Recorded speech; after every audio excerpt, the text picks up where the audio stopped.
प्यारे बच्चों, सुप्रभात। आज हम शुरू करेंगे गजल का अगला पार्ट। खुदा नहीं न सही आदमी का ख्वाब सही, कोई हसीन नजारा तो है नजर के लिए। खुदा होता है ईश्वर, परमात्मा। क्या होता है खुदा? ईश्वर या परमात्मा। ख्वाब होता है सपना, सौपन। हसीन होता है सुंदर नजारा, होता है दृश्य, सुंदर दृश्य। नजर के लिए, आंखों के लिए। कवि कहता है कि हर तरफ विपरीत माहौल है, व्यवस्थाएं जो है विपरीत हैं, परिस्थितियां प्रतिकूल हैं, और ऐसे प्रतिकूल वातावरण में भी मनुष्य को आशा का दामन नहीं छोड़ना चाहिए। कवि कहता है कि ईश्वर यदि नहीं है, अगर ईश्वर हमारे साथ नहीं है तो कोई बात नहीं है। अर्थात ईश्वर भी यदि इन गरीबों पर दया नहीं करता, गरीबों के कल्याण के बारे में नहीं सोचता, तो ये कोई बड़ी बात नहीं है। मनुष्य अपने सपने संजो कर रख सकता है, यानी कि उसे अपने सपनों को बनाए रखना चाहिए, उसे अपने ख्वाबों को बनाए रखना चाहिए, उनको खत्म नहीं होने देना चाहिए। उसके वास्तविक जीवन में कोई सुख या सुंदरता नहीं है, व्यक्ति के जीवन में कोई सुख या सुंदरता नहीं है तो कोई बात नहीं है, कोई जो है दुख का कारण नहीं है। वह सपनों में तो सुंदर दृश्य देख ही सकता है, यानी कि सुंदर नज़ारे देख सकता है। वह सपनों में तो सुख की कल्पना कर ही सकता है। कहने का आशय है कि मनुष्य को सपने देखना नहीं छोड़ना चाहिए। सपने जो हैं बहुत ही महत्वपूर्ण होते हैं, और सपनों के माध्यम से ही वो ये कल्पना कर सकता है कि एक दिन उसका जीवन जरूर सुधरेगा, उसके जीवन में एक दिन जरूर सुख आएगा, सुंदर दृश्य भी विद्यमान होंगे। उसके जीवन में जो निराशा है कभी ना कभी जरूर समाप्त होगी। दया, क्षमा, त्याग, परोपकार जैसे गुणों से संपन्न तो केवल खुदा है, जिसमें कोई दोष नहीं है। वह धरती पर उतर कर नहीं आ सकता, परंतु हम ये सपना देख सकते हैं कि उसके बनाए मानव में भी एक दिन ये गुण समाहित हो जाएंगे। हम ये उम्मीद करते हैं, ये सोचते हैं कि एक ना एक दिन जरूर ये गुण उसके द्वारा बनाए गए मनुष्य में जरूर आएंगे। निराश मानव के लिए तो एक आशा की किरण भी काफी है, इसलिए हमें आशा का दामन नहीं छोड़ना चाहिए, आशाओं को हमें बनाए रखना चाहिए। अब हम करेंगे प्रश्न। पहला तो आएगा कवि और कविता का नाम बताइए, तो बताएंगे कवि का नाम है दुष्यंत कुमार, कविता का नाम है साए में धूप। पद्यांश के अंतिम पंक्ति के बारे के किस नजारे की बात की गई है, तो बताना है। अंतिम पंक्ति में कवि ने मनुष्य के सपनों को नजारे कहा है। मनुष्य जो सपने देखता है, ख्वाब बुनता है, उनको क्या कहा है? नजारा कहा है। क्योंकि चाहे खुदा भी गरीबों पर दया नहीं करता हो तो कोई बात नहीं है, वह सपनों में तो सुख की कल्पना कर सकता है, सुख के बारे में सोच सकता है। वो इस बात पर विचार कर सकता है कि कभी ना कभी कोई ऐसा इंसान आएगा जो उनका दुख दूर करेगा। प्रस्तुत अवतरण में कवि के चारों ओर क्या दिखाई देता है, तो बताना है। प्रस्तुत अवतरण में कवि के चारों ओर प्रतिकूल परिस्थितियां दिखाई देती हैं, जिनमें मानव में निराशा व्याप्त हो रही है, यानी कि मनुष्य निराश दिखाई दे रहा है। कवि ने खुदा को किन गुणों से संपन्न बताया है, तो बताना है। कवि ने खुदा को क्षमा, दया, करुणा, त्याग, परोपकार जैसे गुणों से संपन्न बताया है। कवि मानव में कौन से गुण समाहित होने की बात करता है? कवि मानव में ईश्वरीय गुण त्याग, क्षमा, परोपकार, करुणा आदि गुणों के समाहित होने की बात करता है। निराश मानव के लिए क्या काफी है? निराश मानव के लिए एक आशा की किरण ही काफी है। कवि ने खुदा के समान गुणों वाले व्यक्ति को क्या माना है? कवि ने खुदा के समान गुणों वाले व्यक्ति को एक सुंदर सपना माना है। अवतरण का सौंदर्य बताइए, काव्य सौंदर्य क्या है बताएंगे, तो बताना है। कवि ने खुदा के समान गुणों वाले मनुष्य को एक सपना माना है। शांत रस का परिपाक हुआ है। प्रसाद गुण से युक्त शब्दावली है। खुदा, ख्वाब, नजारा जैसे उर्दू शब्दों का प्रयोग किया गया है। संगीतात्मकता गुण विद्यमान है। भाषा भाव व्यक्ति में सक्षम है, यानी कि अपने भावों को व्यक्त करने में सक्षम है, योग्य है। वे मुतमईन है कि पत्थर पिघल नहीं सकता, मैं बेकरार हूं आवाज में असर के लिए। वे मुतमईन, मुतमईन होता है इत्मीनान कर लेना, आश्वस्त हो जाना, निश्चिंत हो जाना। पत्थर पिघल नहीं सकता, मतलब कोई बदलाव नहीं हो सकता। बेकरार होता है आतुर, व्याकुल, बेचैन। असर होता है प्रभाव। कवि का कथन है या कवि कहना चाहता है या कहता है कि देश की राजनीति के ठेकेदार निश्चिंत हैं, ये मान बैठे हैं कि कवि उनके पत्थर के समान कठोर हृदय को अपनी कविता के माध्यम से पिघला नहीं सकता, यानी अपनी कविता के द्वारा बदल नहीं सकता है, किंतु कवि अपनी आवाज को पूरे देश में पहुंचाने के लिए व्याकुल है। क्या है? अपनी आवाज को पूरे देश में पहुंचाने के लिए या पूरे देश में फैलाने के लिए जो है पूरी तरह से आतुर है, बेचैन है, व्याकुल है। वह निरंतर प्रयास कर रहा है कि उसकी आवाज पूरे देश में एक उजाला फैला दे, एक नई रोशनी लेके आए। वह पुनः कहता है कि देश के ठेकेदारों, यहाँ तुम्हारा ही शासन है, तुम्हारी ही व्यवस्था है, सब कुछ तुम्हारा है, लेकिन फिर भी एक दिन जरूर परिवर्तन आएगा। एक दिन ऐसा जरूर होगा कि सब कुछ बदल जाएगा। लोगों में ये क्षमता पैदा हो जाएगी कि वो परिस्थितियों को बदल सकें। कवि ये प्रयास करता है, कवि ये बताना चाहता है कि जब परिस्थितियां बदलती हैं तो उस समय सब कुछ बदलना निश्चित हो जाता है। यानी कि समस्याओं के समाधान के लिए विद्रोह बड़े सौर की आवश्यकता है, और जब ये विद्रोह शुरू हो जाएगा तो समस्याओं का समाधान भी हो जाएगा। कवि ये बताना चाहता है कि समस्याओं के समाधान के लिए विद्रोह बड़े सौर की आवश्यकता है, उन्हें अस्वीकारने की जरूरत है, न कि उनके साथ रहकर जीवन जीने की आदत डालने की। जो जनता पर अत्याचार करता है उसके विरोध में जनता को आवाज अवश्य उठानी चाहिए, तभी परिवर्तन हो सकता है। जब हम विरोध करेंगे, जब किसी बात के विपक्ष में आवाज उठाएंगे, तभी जो है हमारा कार्य सफल होगा, तभी परिवर्तन आएगा, तभी बदलाव आएगा। अब हम करेंगे प्रश्न। पहला प्रश्न है कवि और कविता का नाम बताएं, तो आएगा कवि का नाम दुष्यंत कुमार, कविता का नाम साए में धूप। कवि का कौन सा लक्ष्य है, तो बताएंगे कवि का प्रमुख लक्ष्य है बताना है कि स्वतंत्रता से पहले भारतीय जनता ने जो सुनहरे सपने देखे थे वे पूरे नहीं हुए, जो सपने देखे थे वे पूरे नहीं हुए। जीवन में निराशा का संचार हो गया। इतना ही नहीं, यहाँ के नेता या शासक ही दुख देने वाले व शोषण करने वाले बन गए। इसलिए जनता को इनके प्रति सचेत रहना होगा। अगला प्रश्न है कवि ने पत्थर दिल किसको कहा है और क्यों, तो बताना है। कवि ने सत्ताधारी लोगों को पत्थर दिल कहा है, राजनेताओं को पत्थर दिल कहा है, क्योंकि उनमें अपने ही लोगों के प्रति दया, सहानुभूति और संवेदनशीलता नहीं है। कहने का आशय है कि वे लोग अपने ही लोगों का शोषण कर रहे हैं, अपने ही लोगों को परेशान या तंग कर रहे हैं। अगला प्रश्न है कवि के अनुसार जनता किसकी आदी हो गई है, तो बताना है। जनता राजनीतिक और सामाजिक क्षेत्रों में फैली बुराइयों, भ्रष्टाचार, बेईमानी आदि को देखकर उनकी आदी हो गई है। कहने का आशय है कि भ्रष्टाचार, बेईमानी आदि का विरोध नहीं करती है। किन लोगों को विश्वास हो चुका है कि अब समस्याएं समाप्त नहीं होंगी, तो बताना है।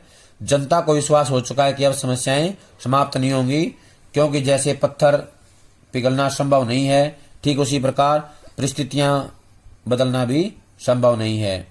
कवि के अनुसार समस्याओं के समाधान के लिए किस चीज की आवश्यकता है? समस्याओं के समाधान के लिए विद्रोह बड़े सवर की आवश्यकता है, विरोध करने की आवश्यकता है। अपने पर हो रहे अत्याचार के लिए जनता को क्या करना चाहिए? अपने पर हो रहे अत्याचार के लिए जनता को विरोध करना चाहिए। अवतरण का काव्य सौंदर्य देखें तो बताना है कि इसमें प्रतीकात्मकता प्रयोग हुआ है। कवि चाहता है कि जनता विरोध करे। प्रसाद गुण युक्त शब्दावली का प्रयोग किया है। उर्दू शब्दों का प्रयोग सुंदर है। शांत रस का प्रयोग किया गया है। भाषा सरल, सहज और प्रवाहमयी है। अगला है तेरा निजाम है कि सिल दे जुबान शायर की, ये एहतियात जरूरी है इस बहर के लिए। तेरा निजाम होता है राजा, शासक। सिल दे होता है सील देता है। जुबान होता है मुंह को सील देना या उसे मृत्युदंड सुना देना। एहतियात होता है सावधानी। बहर होता है छंद। कवि कहता है कि अब तुझे ये सावधानी रखनी होगी इस बात को लेकर पूरा सावधान होना पड़ेगा, क्योंकि तेरा जो राजा है, शासक जो है, वो बड़ा ही निष्ठुर है, कठोर है। वो कहता है या उसका फरमान है कि अगर कोई व्यक्ति उसके खिलाफ बोलेगा, उसके खिलाफ कुछ भी कहने की कोशिश करेगा, तो वो जो है उसकी जुबान को सील देगा, अर्थात उसे मृत्युदंड दे देगा। इसलिए ऐसे समय में, ऐसे हालात में इस बात का ध्यान रखना जरूरी है, एहतियात और सावधानी, ध्यान रखना कि कोई भी कवि या कोई भी लेखक अगर कुछ लिख रहा है उसके खिलाफ, तो बड़ी सावधानी से लिखे, बड़े ही सोच समझ कर लिखे, क्योंकि ऐसा वैसा कुछ लिख दिया तो उसे मृत्युदंड अवश्य मिल जाएगा। तुम जैसे कवियों की जुबान छील सकते हो, अर्थात जनता का हित चाहने वाले कवियों की लेखनी पर प्रतिबंध लगा सकते हो। तुम्हारे लिए यह सावधानी बरतनी आवश्यक है ताकि तुम्हारे स्वार्थ की पूर्ति के लिए कोई बाधा न पड़ सके। इसलिए कवि कहता है कि तुम्हारे लिए जरूरी है ताकि कोई कवि देश में जागरूकता का शंख न बजा सके, लोगों में जागरूकता ना आ जाए, लोग सचेत ना हो जाएं। इसलिए राजा की, शासक की ये कोशिश रहती है, ये पूरा प्रयास रहता है कि वो जो है किसी को अपने खिलाफ कुछ भी ना बोलने दे। कवि कहता है कि वर्तमान जो हालात हैं वो बड़े ही पेचीदा हो गए हैं। राजनीतिक सामाजिक व्यवस्था के लिए जनता की ओर से आवाज उठाते हैं, उनकी आवाज को दबाने का प्रयास किया जाता है। जो लोग जनता की आवाज उठाते हैं उस आवाज को राजा जो है या जो शासक है दबाने का प्रयास करते हैं। वे इसलिए कह उठते हैं कि हे शासक, तेरा राज्य तू चाहे तो शायर की आवाज को भी छील सकता है, अर्थात शासक की इच्छा से विद्रोह के स्वर को दबाया जा सकता है। जैसे गजल के छंद के लिए बंधन की सावधानी जरूरी है, वैसे ही शासक भी अपने राज्य को कायम रखने के लिए आवाज को दबाने की सावधानी रखने का तरीका अपनाएगा, यानी कि उस आवाज को दबाने का प्रयास करेगा। शासक की पूरी कोशिश रहेगी कि अकेले व्यक्ति की आवाज को दबा दिया जाए तो विद्रोह का स्वर उठेगा नहीं और उनका शासन चलता रहेगा, यानी कि वो बिना किसी डर के, बिना किसी खौफ के अपना आतंक का राज्य चलाते रहें। इसलिए उनका हमेशा ये प्रयास रहता है कि वो जो है अपने खिलाफ उठी आवाज को दबा दें। अब यहां से करेंगे हम प्रश्न। पहला प्रश्न होगा कवि और कविता का नाम बताइए। तो कवि का नाम है दुष्यंत कुमार, कविता का नाम है साय में धूप। शायर दुष्यंत ने किसकी आवाज को उठाने का प्रयत्न किया है? तो बताना जनता की आवाज। शायर दुष्यंत ने जनता की आवाज को उठाने का प्रयत्न किया है। कवि ने शायर की आवाज छील सकता है कथन को क्यों कहा है? तो बताना है कवि ने शायर की आवाज छील सकता है कथन का प्रयोग इसलिए किया है क्योंकि शासक वर्ग इसकी आवाज दबाने का प्रयत्न करता है। यानी कोई भी कवि है, कोई भी लेखक है जो शासक के खिलाफ लिखता है तो उसकी आवाज को छील दिया जाता है, यानी उसकी आवाज को दबा दिया जाता है या उसे मृत्युदंड दे दिया जाता है। गजल के छंद के लिए किसकी सावधानी जरूरी है? तो बताना है गजल के छंद के लिए बंधन की सावधानी है। किसके लिए? बंधन की जरूरत होती है। किसके लिए? गजल के छंद के लिए। गजल के छंद के लिए बंधन की सावधानी होनी चाहिए। शासक किस चीज की पूरी कोशिश करता है? शासक अकेले व्यक्ति की आवाज को दबाने की पूरी कोशिश करता है। कोई व्यक्ति आवाज उठाता है तो उसको दबाने के लिए प्रयत्न किया जाता है। अवतरण का काव्य सौंदर्य बताइए। तो बताना है कवि ने इसमें शासक द्वारा जो विरोध की आवाज है या विद्रोह की जो आवाज है, सच्चाई की जो आवाज है, उसको दबाने की बात को उजागर किया है। अगला है प्रसाद गुण युक्त शब्दावली का प्रयोग किया है। प्रसाद गुण शब्दावली में शांत रस का प्रयोग किया है। उर्दू शब्दों में भाव व्यक्ति की क्षमता है। शब्द योजना सटीक और सार्थक है। अगला है जिए तो अपने बगीचे में गुलमोहर के तले, मरे तो गैर की गलियों में गुलमोहर के लिए। जिए होता है जीवन बिताना, बगीचा होता है उपवन, गुलमोहर होता है एक फूलों से युक्त पेड़ जो यहाँ पर मानवीय पीड़ाओं का प्रतीक है। किसका है? मनुष्य के दुखों का प्रतीक है। मरे तो गैर की गलियों में, गैर होता है दूसरों की, गलियों होता है सड़कों पर, गुलमोहर होता है एक फूलों से युक्त पेड़। कवि कहता है कि यदि जीवन जीना है तो ऐसा जीवन होना चाहिए जैसे बगीचे में जो है गुलमोहर के नीचे हम जीवन बिताते हैं। गुलमोहर के नीचे क्या होती है, सुंदर सुंदर फूल लगे होते हैं और छाया होती है। गुलमोहर की छाया में जो हम जीवन जीते हैं वैसा ही हमारा जीवन होना चाहिए। कवि कहता है कि जीवन जीना है तो अपने बगीचे में लगे गुलमोहर के नीचे जीना उचित है, अर्थात राजनीतिज्ञों के झूठे वायदों पर नहीं, जो राजनेता झूठे वायदे करते हैं उन पे नहीं होना चाहिए, अपितु अपने भरोसे पर जीवन व्यतीत करना चाहिए। यदि मरना ही है तो ऐसे मरना है जैसे गैर के शासन में अपने जीवन के सुखों और सुविधाओं के लिए संघर्ष करते हुए मरेंगे। गैर के शासन में यानी कि दूसरे की गलियों में अपने सुखों और सुविधाओं के लिए संघर्ष करते हुए, अपने जीवन में सुख सुविधाएं लाने के लिए संघर्ष करते हुए अपना जीवन जो है हम त्याग दें, ऐसा हमारा जीवन होना चाहिए। कहने का आशय है कि हमें कभी भी दूसरे के भरोसे अपना जीवन व्यतीत नहीं करना चाहिए। दूसरे लोग केवल वायदे करते हैं और हमें आश्वासन देते हैं और वो उसके बाद चले जाते हैं। हमें ऐसा जीवन नहीं बिताना है। हमें सदैव या हमेशा अपना जीवन अपने ही घर, अपने ही देश रूपी बगीचे में गुलमोहर रूपी बुजुर्गों और अपनी छाया में रहकर बिताना है। जैसे हमारा देश है वो क्या है, हमारा बगीचा है, अपना जो घर है, अपना जो सुंदर मोहल्ला है, उसी में रहना है। हमें अपने बुजुर्गों के साथ रहना है। गुलमोहर यहाँ पे बुजुर्ग का प्रतीक भी, हमारे जो बुजुर्ग हैं उनके लिए भी हम इसका इस्तेमाल कर सकते हैं। जो बड़े लोग हैं उनके आशीर्वाद से हम अपना जीवन बिताएं, उनके आशीर्वाद की छाया में रहकर अपना जीवन बिताएं। जीवन की यह राह हमें आने वाली समस्याओं से घबराकर कभी न भागें, ऐसी जो शक्ति है वो पैदा करती है। यदि हम मरें भी तो दूसरों की सहायता करते हुए परोपकार की राह पर अपना जीवन त्यागें। हम दूसरों के अधिकार रूपी गुलमोहर की रक्षा के लिए अपने प्राण त्याग दें। कहने का आशय है कि समाज में सुख सुविधाएं लाने के लिए, समाज में सुख शांति लाने के लिए अपना जीवन त्याग दें, बलिदान कर दें, ऐसा हमारा जीवन होना चाहिए। अब हम करेंगे यहाँ से जुड़े प्रश्न। पहला प्रश्न है कवि और कविता का नाम, तो बताएंगे। कवि का नाम दुष्यंत कुमार, कविता का नाम साय में धूप।